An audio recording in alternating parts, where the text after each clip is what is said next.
And I guess I was asked to talk primarily about what is the financial planning landscape, what is the number one issue that is affecting women altogether.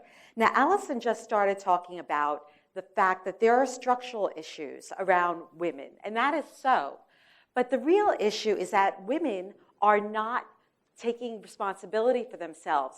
As a whole, women are less financially knowledgeable than men. And the research also shows us that less financially knowledgeable people make financial mistakes that harm their well-being. So what is financial knowledge, financial human capital? Well, it's a specific kind of human capital, of course, and it is acquired through a variety of sources, but most importantly, it is acquired through financial decision-making experience. And people that don't get involved in the financial decision-making in the household are left with human capital that atrophies. Now, human capital is not fungible. And so although there are externalities that everybody can benefit from in the marriage, if the human capital possessor leaves through dissolution of the marriage or somebody dies, they are left without any financial human capital. And that is the big problem. Now, prior research around the whole financial knowledge gender gap has pretty much looked at all these human capital variables, and they've defined and identified this gap. But the big problem is that they still can't really attribute why that gap exists. And so they pretty much are implying that there's something implicit in women, that women are not capable of making financial decisions, that women are not motivated, that women have an inability to make good decisions, that they are intimidated, that they are not motivated, that they just purely don't have numerical knowledge. And, you know, this is actually insulting, right? Well, the truth is that there are alternative explanations, cultural explanations, or the fact that women may actually rationally delegate to the male in the household in order to achieve an efficiency. The problem with that is that it leaves the female without developing that financial knowledge that she needs to make decisions if the person isn't there. Now, yes, more and more women are actually working out in the marketplace, but the American Time and Youth Study has identified that although there are more women in the marketplace, that women still are the primary caretakers and the primary homemakers. And as Nobel Prize winning Gary Becker has told us, time is scarce. And so time and energy that's spent on investing in housework means that there's less time and energy to spend on market work or financial decision making. So the research that I've worked on has actually looked at not just the human capital variables that have been considered in all the prior research, but I'm looking at other theory and to draw other theory into determining what is driving this problem. And so I wanted to turn to marital specialization theory, which is actually an extension of bargaining theory, which says in a household, there are two utility curves, two sets of preferences, and this is used to help determine who is making the financial decision making. Resources are allocated based upon a threat point. What is a threat point? In a cooperative situation, a threat point might be divorce, or it could be a non-cooperative equilibrium in the household, and it is essentially tied to the remarriage market, potential earnings outside of the marriage, competitive advantage, social norms, those types of things. I have an equation here about the utility in the household and it being a function. Well, you know, this is what we do in research, is we use theory and equations, but ultimately, the researchers have identified that potential earnings, which are tied to current earnings, do help establish bargaining power in a household. And so that's what we're looking at, is that whole bargaining power that gives women the potential to become decision makers in the household. I also look at a third theory, which is cohort theory, because in the research, it's shown that this financial knowledge gap even exists amongst the younger people. And so we pivot around the women's movement when baby boomers were in that formative period and they were developing their ideology and increased opportunity costs in the market and being able to go out and do market work. And the question is, has that also shifted the financial decision-making status of these women? These numbers here are my data set. I have 8,500 individuals in the data set and how it's split up amongst the cohorts. So I have three hypotheses. They are all stem from those three different theories: human capital, marital specialization, and cohort theory.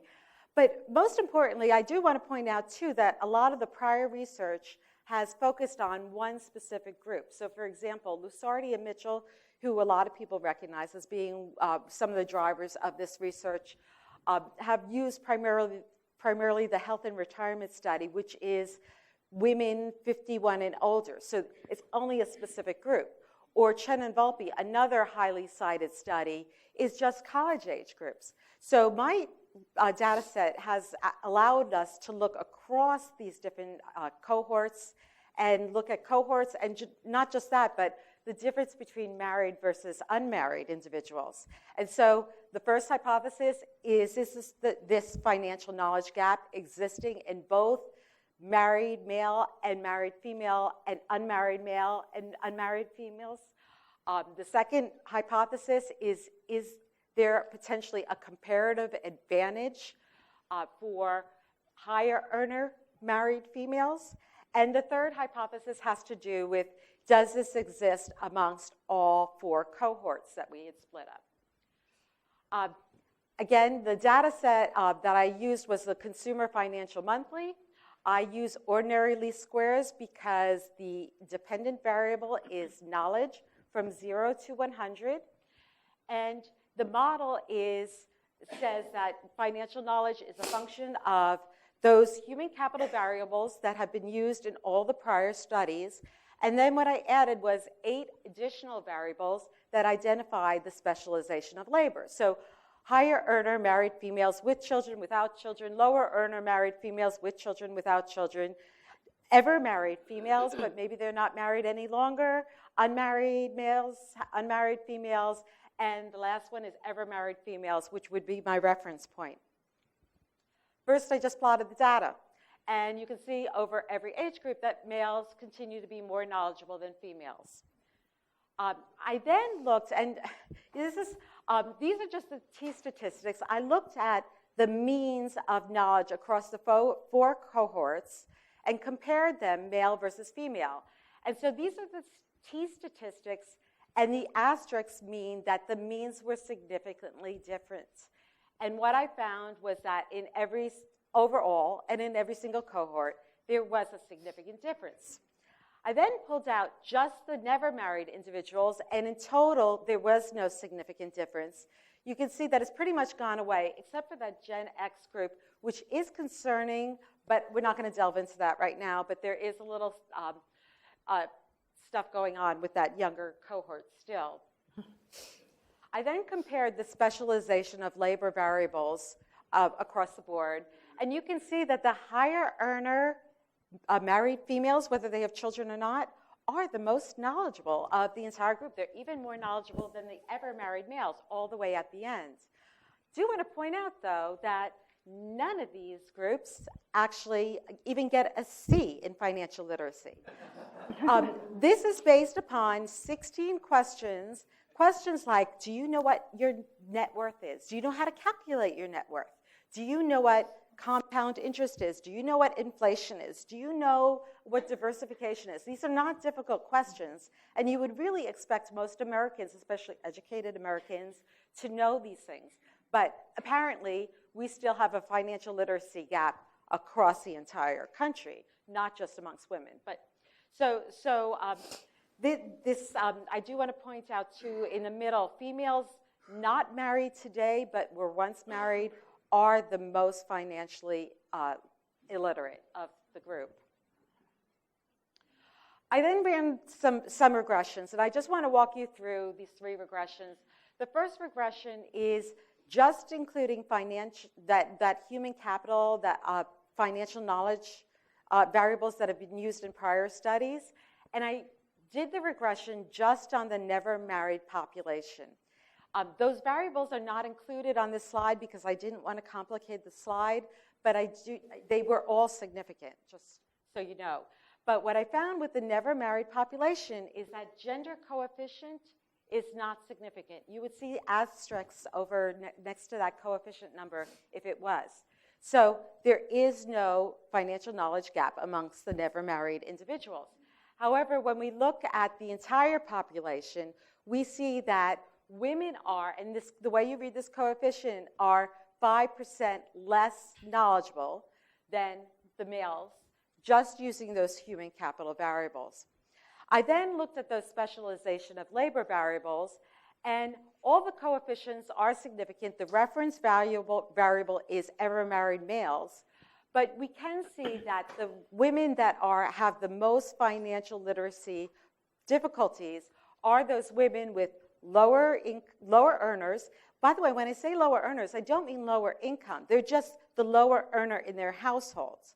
The women with children and the ever married women have the largest coefficient in this regression. I then looked at 4 regressions, and they're all on this slide, but just to kind of show you the baby boom group here, the higher earner married women with no children, their coefficient is not as bad as the other ones.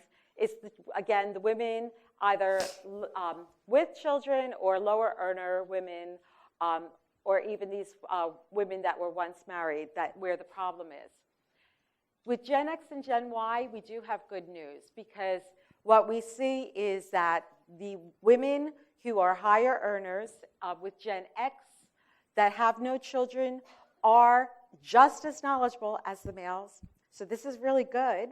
And we see that the Gen Y, if they're higher earners and they do have children, they are just as knowledgeable. The Gen Y, 88% of that population had children. So really, that's what we're looking at with the Gen Y. So this is all really great news, because if you are a higher earner woman in the household, in other words, you're the primary bread keeper, and or if you don't have children, you are participating in the financial decision making. The concern is that these other women that might not be contributing financially to the household, or they have children, these are the women that we need to be concerned about, as well as the women who were once married and never married. So again, all of the hypotheses are rejected. We see this gap in married people that we don't see in unmarried people. We see that there is a comparative advantage for women with higher earnings. And we see that amongst the younger cohorts, they are developing their financial knowledge. The implications of this, well, first of all, the prior research, we can forget about all that. Women are not intrinsically incapable. They are making rational decisions to delegate the financial decision-making to the husbands. The implications of this, however, again, one more time, we're just going to keep hammering this home. We need financial education. We need financial literacy classes taught at the high school level. That's when we have this group of people, captured audience, and we need to get them then. A lot of financial advisors in this room want to, again, remind you that when you're talking to clients, we need to be better at reminding them of the implications of not including both members of the household in the financial discussions that you have. And the last thing is that we need to support more organizations like the Women's Resource Center, and we need to see more of these organizations throughout the country that help people when there are marital shocks to the overall household. So this is one of the pieces of research that I've worked on. I really appreciate you listening to me with this, and if you have any questions, you want to talk about it even later after the program, happy to talk about it. Want to just remind you that financial literacy is a big problem, and the people that are vulnerable are really the lower earner women, the women with children, and the women that were once married and never married. So thank you. Thank you, Dr. Mattia.